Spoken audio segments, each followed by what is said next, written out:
Welcome to another episode of the Frequency of Love podcast. We are Celeste and Dave Pennington, a couple who lived a love story written in the stars, who wrote about it, and now we're here to spotlight the real love stories happening all around the world.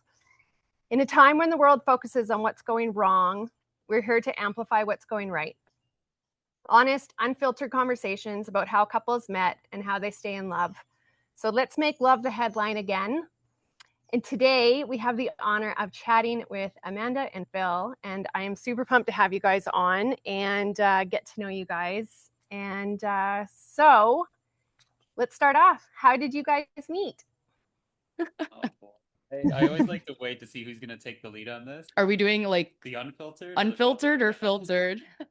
I think we could tell it. You know what? It's fine. The kids will listen to this when they're older. Eventually, they're going to have to know. Number one, thank you for having us on. Love the intro. Okay, so you want to start? Yeah, so we met in university in Ottawa. Yeah, it was unexpected. She was a neighbor of my old roommates, and I was having what I'll call a World War II documentary night, and I was wearing some paraphernalia on my head. when she came in like a bolt of lightning, just like fresh off a midterm, ready to go out, and was like, "Who's coming out tonight?" And I was actually really pissed off about something with a TA, and so I was just ready to go out and party, and I wanted to see who wanted to come party, and I have an energy about me, is what he meant to say. Great. So I pulled this gas mask off my face and this cloud of smoke, and it cleared. And there she was. And that was the moment. That was the moment. I was like, that is the future father to my children, my husband, my partner. He also had holes in the nipple area of his t-shirt. And I was just like, phenomenal specimen. I was a philosophy undergrad, just to be clear. So I really didn't care about appearance too much. He also wore that t-shirt to our first like unofficial date. I did. And then that t-shirt disappeared before we were officially dating. So that's the story of that t-shirt. He's still mad about it. Yeah, anyway, so basically him and our friend did not come out with us that night. But I was like a psychopath. I still am. So I went out probably partying until like 4 a.m. And then I was at the gym at 7 a.m. working out. And I went to there's two gyms on campuses, and I went to the gym that I don't normally go to, and he happened to be there. And I was like, what other students are like working out on like a Saturday morning at 7 a.m.? This guy's weird. That's the thing that I did. And that's not a thing that he did. So this is why I thought this was very weird. That morning, I think it was I literally just didn't want to walk all the way to the sports complex. So I went to, what was it, Montpetit? Yeah, the Montpetit gym, which was just closer. Anyway, so he doesn't do this either. So we're there. He's uncomfortably watching me stretch. I point that out. And you remembered it was guy with gas mask. Like you remembered. Okay. Yeah. Oh, yeah. No, 100%. I remember everything. Yeah. And then what happened? Then your ex showed up. And my ex-boyfriend showed up, and he's like a 6'2" ex-football player. And so like, he's a big guy. Feels not like he's an average size, but this guy's big. And he just was like, I was just watching my ex stare down this guy because he saw him talking to me. And I was like, oh, this is fun. I immediately went to the change room and texted my best friend. Probably still have that text somewhere. Go back into the gym because I'm like laughing hysterically at how uncomfortable this situation is. And then Phil's sitting on a bike and I'm about to leave. And he's like, hey, do you want to come to a Pajama Kegger with me and my friends tonight? That's very normal invitation. I'm going to be very clear. I don't do anything with anybody I don't know. I'm a very guarded person. I only like hanging out with people I like and know and trust. And so, but for some reason I was like, sure, can I bring like my friend Jesse? So we went together. And he's like, oh, I'll pick you up along the way with our friends. And I was like, okay, sounds good. Because obviously he knew where I lived because I'm the neighbor of his ex-roommate. So anyway, so he picks us up. We go to this Pajama Kegger. I would like to be clear on what I was wearing. I was wearing, if everybody remembers from the 2000s, like furry mod robes, like the big wide leg furry mod robes, and like a big oversized hoodie because I'm like Pajama Kegger. Yeah, I walked in there and there were just women in lingerie. Oh, jeez. I mean, but that's also how he knew. Pajama Kegger. I was wearing a he was wearing a robe. We can, you know what? I'll give you the picture of this. I still have the picture. So he's wearing a bright yellow robe, So very, very attractive. Big Bird-esque, if you may. Yeah, it was Big Bird vibes. And then so then basically all these girls were like kind of hitting on him. It was really awkward. And I was just like, I'm not one to chase. I really don't care, to be honest. I love that you're going into this level. I'm going into this level of detail and then we'll move on. Yeah. And then I decided that I too was going to meet I guess match the level of the girls in the room. And so I just walked into the circle that Phil was surrounded in, because apparently big yellow fluffy robes were in like, what year was that? 2010, 2007. And I walk in and I'm like, oh, Phil, I don't know how to tap a keg. Can you help me? Do you remember that? Yeah, I think that's the only moment I've ever seen you helpless. I can't. Anyway, so then he helped me tap the keg, and then we spent the rest of the evening together. And then we hung out. Did you strip? Or Sorry? Did you strip or did you keep your hoodie on? No, I kept my hoodie on. I have nobody to compete with. I'm good. Cool. I just wanted to be comfortable. Also, probably underneath was like a sports bra and like that. And like there was nothing, I don't do anything fancy. So basically, after that, what was weird was we spent every single day together.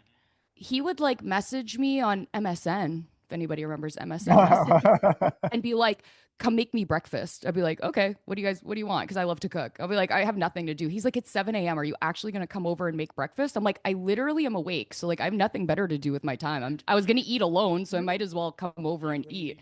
Drove over and made me breakfast. Well, I think you framed yourself when you partied till 4, worked out at 7, and then just went to a pajama kegger with Phil.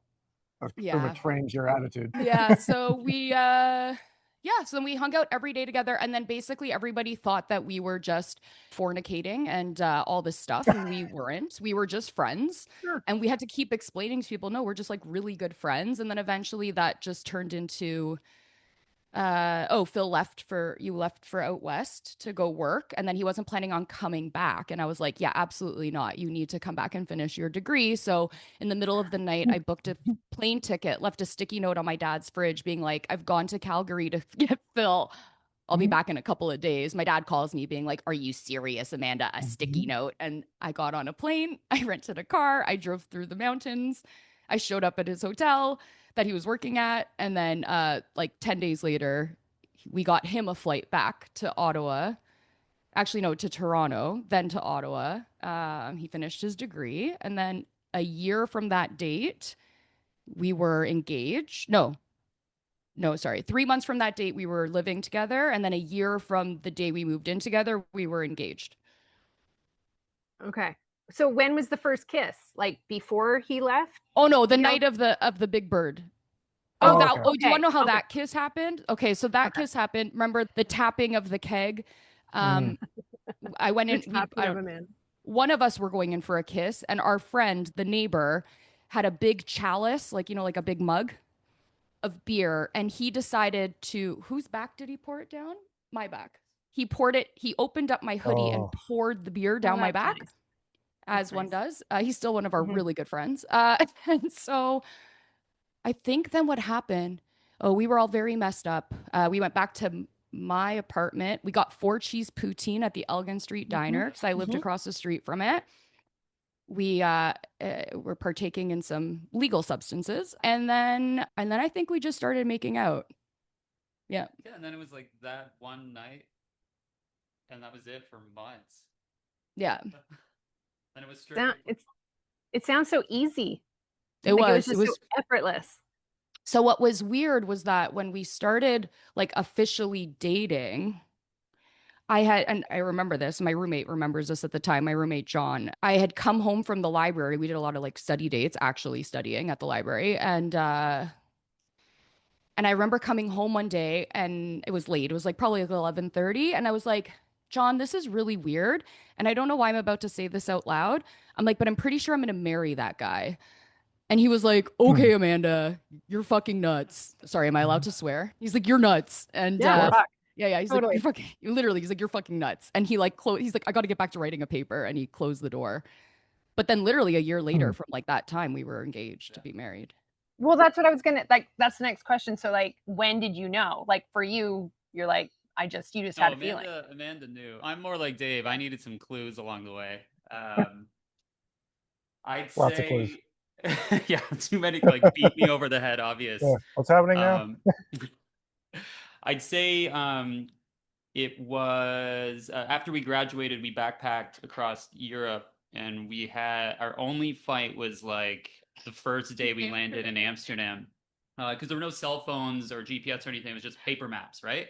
Yeah. And so I opened the map, and she's like, "What are you doing?" And she turns it, and I'm like, "Why are you turning the map? You hold the map this way." She's like, "No, but the streets turn this way." And so we had this disagreement about how to use the map visually against like the backdrop of the city. We're both saying the same thing. It's just that I was like, "Don't you just put like, what are you talking about? Who uses a map?" That makes sense to me, actually. No, I can kind of see your point. A full-blown argument on like right in front of like, but this is north. Anyway. And then after that, we spent over 2 months, like 3 months, together, we like 3 months.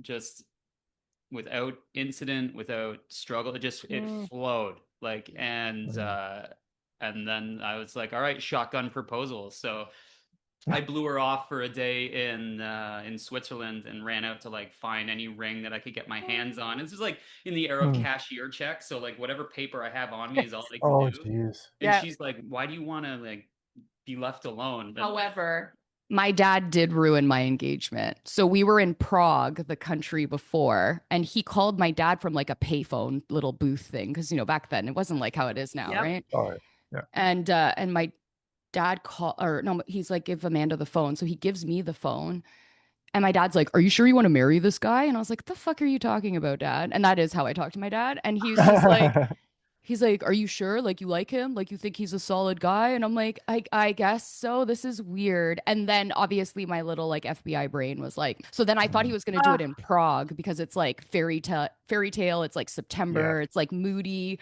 So then every single day I was just getting more and more irritated, being like, when is this going to happen? Yeah.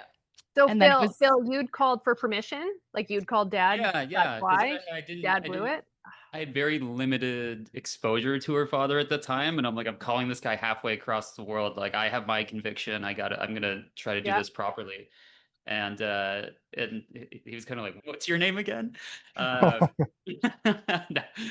he's great. But he's like, "Yeah, of course." And so he blessed it, and that was great. But then asking Amanda if she wanted to spend the rest of her life with me, like, obviously made it immediately suspect. And and so then fast forward, we're in Switzerland, and I'm like, I need time away from you. I need to like be on my own. And like, so she's dealing with like, that anticipation and then that rejection. It was great setup. I was so mad. So I ran all over. I found this Swarovski ring, and then I basically was like, where's the best waterfall in like the 20 kilometer vicinity? So we ended up in this place called Lauterbrunnen. Yeah, Lauterbrunnen. It rolls off the tongue. And then wait, but that's not where the engagement happened. The engagement happened at the Trummelbachen-Fallen. I was like, what? Perfect. Yeah, Trummelbachen-Fallen. Beautiful, beautiful location. We brought our kids back 11 years later, but like honestly, the mouthful. And I was also very like, what's the word? I had like altitude sickness.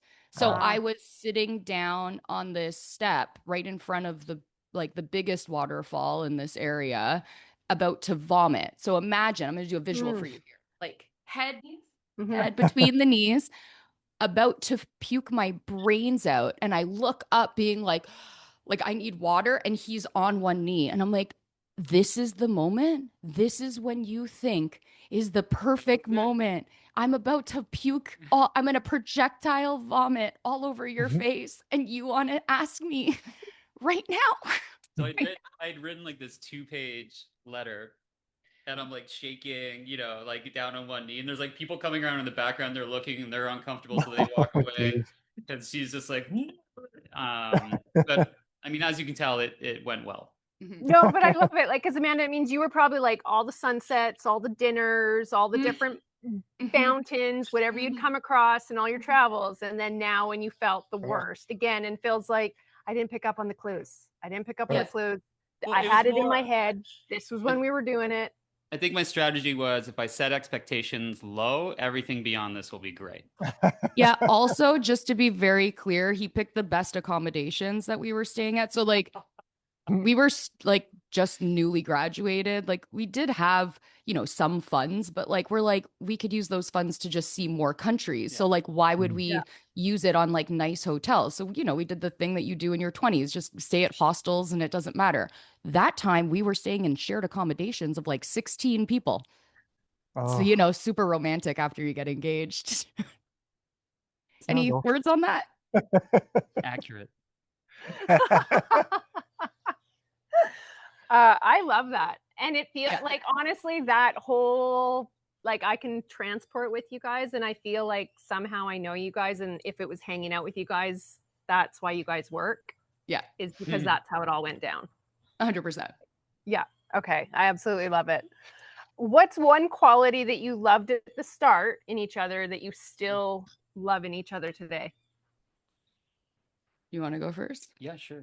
You have the most insane sense of adventure. And that's like what immediately drew me in. You're like, hey, I'd love to do this one day. Oh yeah, how's tomorrow? And just like go. Like zero gap, right? Don't even think about it, just do it. And that still, I mean, shows up almost daily. We're thinking about something and I'm like, yeah, what if? And then she's already signed the paper, like it's that lightning fast, and it's great because it keeps things very interesting. So you like my impulse control issues? I'm gonna call it a sense of adventure. Sense of adventure. I like that. All right. What do I like since the beginning? The quality you have. I think actually like your ability to keep me calm. I'm a very high strung person, and I'm a very like detail oriented, thinks 80 steps ahead, never in the moment type of person. And so with Phil, like it was weird because it almost like from the day we met, it was like I was like drawn into this like sense of presence and like deep thought, which was really nice. And that's continued throughout. So when I'm going like psychotic, he's like he's the calm. But that hasn't changed, right? Like that wasn't like I'm giving you a green flag and then it turns to a red flag. Like I was like the real that's just his demeanor, which is like really nice because I don't think you find a lot of that anymore. I love that. Yeah. I love that. What keeps you both in love after all this time? I don't know. Friendship? I'd say, yeah, prioritizing friendship over this idea of marriage. That's a great way of putting it. Yeah, you guys, I can tell you guys just like hanging out. Yeah, our friends actually say that we have a codependency issue. We can relate. I don't know if I'm laughing because it makes me uncomfortable, or I just agree and think it's hilarious. No, but we do. Like, honestly, for me, it's like marriage is just a piece of paper. It's just like, it's a union. Yeah. Like, honestly, we got engaged and we didn't even get married for another 4 or 5 years because we didn't care. We were already living together. We had all the stuff. Like, we were doing all the things. Like, to me, it was just a piece of paper. And like, we promised each other, ourselves to each other. So like, what does this piece of paper really have to do? And we have a really funny story about our wedding if that comes up. But it will now. It will now. So I don't know which part. So technically we're not married. Oh yeah. That's right. Okay. We've had 3 weddings, but we're still not married. It's fine. We'll get there. But yeah, so I would say friendship keeps us in love. I think also like we both push each other to like get outside of our comfort zones a lot. Yeah, not settling. Yeah, I don't settle. That's not an option. Like holding each other to a certain standard in everything that we do when it comes to like our personal lives, our professional lives, our kids, our friend circle, like anything that we do. It's just like always keeping it top notch and like living. I think also for us, it's like we refuse to live a life that's boring and like status quo. Yeah. And when you're a partner, like when you're in it together, like we can relate, like we definitely feel a little bit of codependency as well. Like there's no one else I'd rather share everything with. We have a couple hours apart and you're like, you wouldn't believe how much went down. Oh yeah. Yeah. Our kids are like, will you shut up? Like it's just, you've been apart for 10 minutes. You got milk. We get it. And now you're back. Yeah. We're the same. I get it. And sorry, I do need to know, like, did you just forget to file all the paperwork every single time? So we got married in the Dominican on June 9th. We paid the consulate to do all the work. And so our wedding was actually on the 9th, like on the beach. And then on the 10th, on June 10th, the wedding coordinator's running down the beach. And I want to explain something. We were smashed, wasted, like on the beach, smashed. We were celebrating with all our friends and family. I was in a white bikini and sarong. He was in his board shorts. Yeah. My best friend, I also have very curly hair, so it was just matted to my face. And she's like, you need to get officially married at City Hall. I'm like, I'm sorry. Sorry, we forgot to mention this. There's a cab waiting for you. We're like, what? So like, the judge is waiting right now. You had to go right then? Yeah, we're soaking wet. We're like, okay. So the two of us in our board shorts and bikini, my best friend and his best friend, still best friends to this day, our maid of honor and best man. And we got in the cab and we go to City Hall, and I need to paint this picture for you. There were the most beautiful brides and grooms in tuxedos and dresses sitting and waiting for the judge. And we walked in looking like motherfucking sewer rats that just crawled out of the ocean. Do you still have drinks in your hand? So I've got the entire thing on video, and it's all in Spanish, and I have no idea what's going on. And I'm like, Justin, you record this because I'm gonna get it translated after to know what I'm signing off on.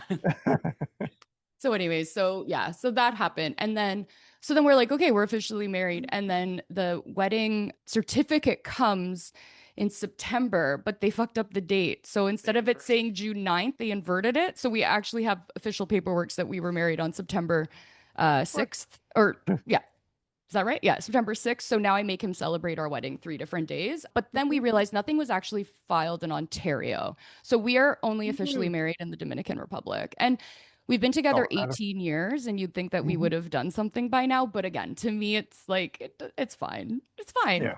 One day, we'll do it. 18 years. Wow. We've been together 18 years, married 14. Yeah. Sorry, what was that? 14 years and 5 months. Yeah. I don't know our wedding date. It's fine. Oh, we always forget. Always. Yeah, we forget too. Luckily, it depends which day you go by. Yeah, I know. Our nephew got born on the day of our actual wedding anniversary. It's the only reason we remember now. Like, oh yeah. We'll be sitting there going like, did we get married last week? Was it our anniversary last week? Yeah, we've forgotten a few years in a row. Yeah. So we get it. Yeah. Yeah. I wish I was there for that, by the way. Yeah. I really would have been on the beach to witness. Just for the comedic factor more than anything. Yeah. And I would have filmed it for you, Phil. Mm-hmm. Thank you. What is a quality that you see in the other person that a lot of times they don't see in themselves, that you wish that they could see the way you see it? Does that make sense? That was wrong. I know. What's a positive quality in the other person that you wish that they could see in themselves? Like, a lot of time the other person sees it in you, but they don't see it themselves. Positive one. Oh. I don't know. This is a hard one. Adjusting that face you just. It's a hard one. Just means you see all his positive traits. That's nothing wrong with that. No, but he doesn't always see it himself. Like something you see in Amanda that you wish she would recognize in herself. Ah, I see. I mean, I don't know. Maybe you do recognize this, but I think I get to see a soft side to you that no one else does. Yeah. Because you're very put together. You're very focused. You're sharp, and I think there's so much strength when you are that Amanda. And I like it that I can hold space for you and you can be that. But I don't think you tap into her a lot of the time. Well, are we getting deeper? What is this, a therapy session? Jesus. Something. All right. Thanks for that. Something that you don't see in yourself that I see. I don't know. That's a hard one. Big one. It's really hard. Answer, but you don't have Yeah. I feel like I have to come back to how that. Great he is. He knows it all. I feel like he's very self-aware. I feel like he's very self-aware. Like I can't really call it, like I could call out like some bad things he doesn't see in himself. No, I'm just kidding. I won't go there. No, I think he knows. I don't know. What are the things I see that like other people? No, Phil's a really good guy. It's like to the point where it's actually annoying. I get that. No, you don't. No, like it's like Phil can do. It's almost like Phil can do no wrong. So it's like, and like that's a good problem, right? It's a good problem to have in a partner. So like it's hard to say. I don't know. Okay, I'll come back to it. It'll spark. Yeah, I think that's pretty cool. I think we all want to be friends with Phil. That's usually what happens. You're just further proving my point. I do love like World War II movies, so we can do that. Okay, what is your best tip for keeping love strong and connected over the years? Yeah, I mean, I think this goes back to what we were talking about, prioritizing friendship over anything else, because like friends want to do things together, friends want to have adventure, friends want to be spontaneous. And you can make like the smallest moment one of the most meaningful moments if you're just in that space of being playful instead of needing to impress or stand on ceremony for whatever reason that might be. For me, it's like that. Yes, I agree. I think for me, honestly, because of, as we get older, like we're both in our 40s now, and we're seeing a lot of relationships around us deteriorate and seeing like the breakdowns of those relationships, right? And I don't think that's uncommon, obviously. I think it's really about setting your expectations and actually like stating them loudly and clearly. And the expectation of like around parenting, like who's doing what. It's never going to be 50-50, but like who's doing 70, who's doing 30, then who's doing 80, who's doing 20, and like understanding that every stage of life has different circumstances, but you have to always be willing to do it as best as you can together with the circumstances that you're dealt. And I think that by laying out, like, we so like my mom died a long time ago. And so, and not by any great means, she died by suicide. And so I have like a really hard time, like year after year with certain times of the year. I have to make it very clear to him, like, I cannot function. I cannot do this. You need to do this. And he does it. And he has zero problems doing it. And it's for like a 1 to 2 week period, but like just giving that space to each other. And he can do the same thing when there's hard times in his personal life, to be like, I can't take this on. Like, I know I said that, but like, I can't take it on. It's just being very honest and vulnerable to be like, this is, I don't think enough people are saying to their partners, like, this is what I need from you in this exact moment. And I think once everybody just like shuts down their ego and like this whole, like, I gotta be hard about things. And that's probably where Phil's talking about my softness. But like, I think like if we all can just have these really honest conversations, not just with our partners, but with ourselves, what actually do I need right now? Not like what I'm saying because society tells me to, or because I have to, or I should. Like the shoulds are fucked in this world. So if I can be honest with myself of what do I actually really need? And then I can turn to my partner and say, I need your help with what I need.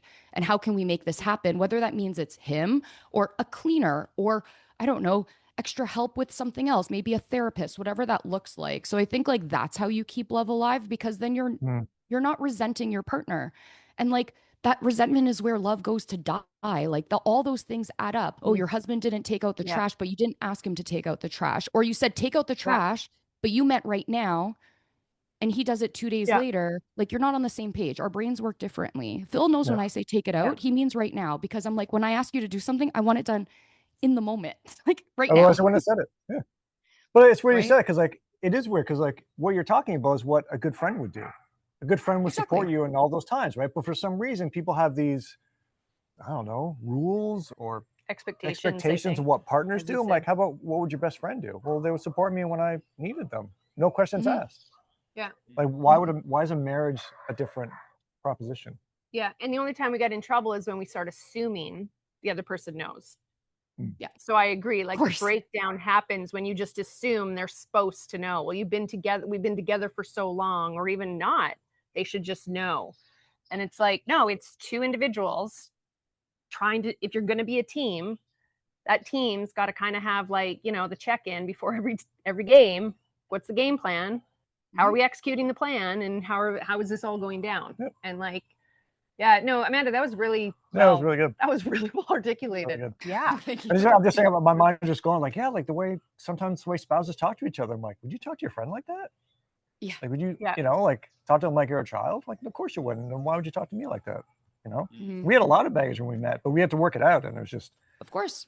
And we did. Oh yeah, we're not perfect. We used to like scrap it out and fight. Like we've done therapy before just to lay it out. Like, how does your brain work? Like, and we did it not because we actually even had an issue at the time. We just went because I was like, I want to learn how your brain works, because I know it works different than mine. And my brain is so type A, tightly wound I have like, I think borderline OCD, and I don't mean that lightly, like literally like how I want it done is how it needs to be done. Yep. Our daughter has some of that, so we're dealing, but I'm like, my brain is so much different. He's very like, what? Huh? I didn't think about that. And I'm like, how did you not think about the 7 steps that happen after you make that decision? You know? But then like the therapist was great at just literally asking us questions of like on a scale of 1 to 10, like where do you lie on these certain topics and whatever. And then also explaining like how our brains are different in male and female for like stereotypical gender types. And then also just like our own personality conflicts. So like he's a Scorpio, I'm a Sagittarius. We're very fiery signs. We are very like when we are combative, it is like it's an explosion. It is not okay. But we're also agreeable like 99% of the time. So I think it's also understanding your partner so like you can better react and like listen to understand versus like listening to respond. So that's another thing we do too, is sometimes it's like, what's the question always? Like, do you want advice, hard truth, or like empathy? Like, what do you want from me? Like, do you want me to just tell you you're right? Do you want like actual like tell you you're wrong because you are? Or like, do you want like do you just want space? Like, do you want me to even respond? Like, do you need me to listen, or do you want advice? Yes, listen, are you talking to me or are you just talking to yourself? Oh, that's myself. You don't have to do anything. That's daily. Yeah, I get that. We had to learn that even, I remember, and it was way later in the relationship, but like even learning love languages. And we were like, oh, that's a thing? Like what? And because ours are actually opposite. But then when we figured that out, I was like, oh my goodness, I've been like not showing up for you in the ways you needed for 10 years. And he's like, ditto. Wow. We saw a therapist once and then we walked out and we both thought she was retarded. So we never went back because she was just like, she didn't make any, I'm like, what was that? She was an idiot. So we just left. What we carried with us was like stupid habits that we didn't realize we were carrying. And you know, the other one just made note of it. Do you know you do this a lot when you feel like this? Or like, oh, I didn't know that. But also, again, like doing it respectfully, right? Yeah. So it's, again, back to the communication, because you genuinely want the team to like succeed. So it's like, well, you know, I'm not doing this to hurt your feelings. And I think to your original point too about the breakdown is, it's not just saying I need you to do this for me right now in a passive aggressive way or a rude way, or it's like, again, how would you treat your friend? Yeah. I like that. I liked a lot of that, Amanda.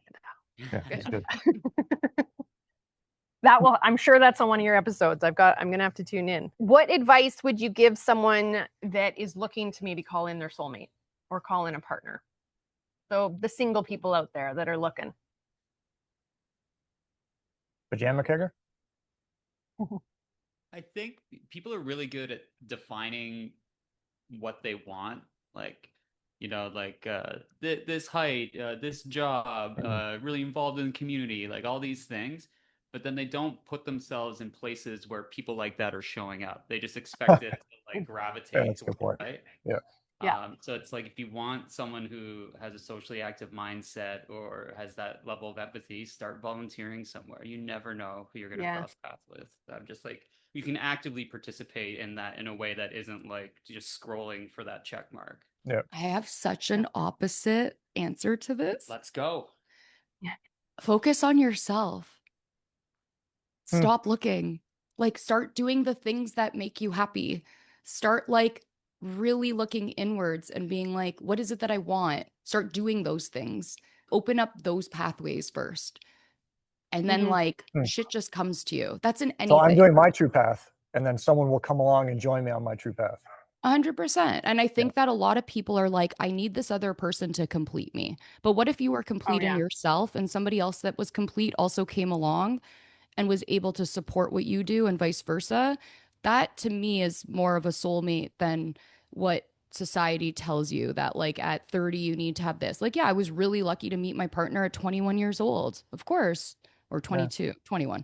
And I know people that met their soulmates at 39 and, you know, and then there's people that have been together since they were like 15 years old. Like, it's all relative to like what your experience is. But I think like if you're really on that hunt, like stop, take a look back and like correct the things in yourself. Because also like, I think we're really good at criticizing ourselves, and we have that little voice inside of our head that like really tears us down. But would you say that to a friend? No. So like start building yourself back up and start like bringing that confidence into yourself. Because if not, you'll attract the wrong people. You will attract the people that are going to take advantage.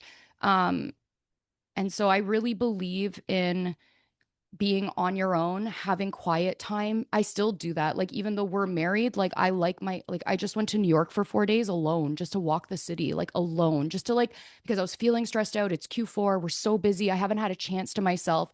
And as much as he missed me and was like really on me the whole weekend, being like, when are I want you home. But for me, it was a moment I needed to like go do the thing that I like to do, wander, get lost in a city and just think.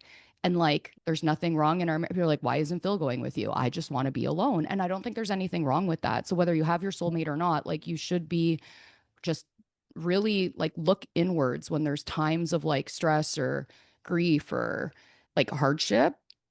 A lot of the answers are there. Just people are like unwilling to be vulnerable with themselves. And I think that that's where it starts. Yeah. Well, and I think too, if someone's self-reflective or at least understands themselves, then that's how they would be able to vocalize that to a partner anyways, right? Exactly. This is what I need. So proves your point. I also think what you're saying is also what Phil said, because like, go do the thing that you need to do. And so many people, when they're looking for partners, like wants to travel and have adventure. And you're like, when was the last time you left the house? Exactly. When was the last time you got on a plane? It's so funny because I was thinking about a story before we started this conversation where Justin, who was my best man, I was talking to him and his girlfriend at the time. They're like, so like, who are you looking for? What kind of person? I'm like, oh, someone who's adventurous, really into travel, speaks multiple languages. And I'm like going off and we're like prepping dishes. This is when we were just friends, by the way.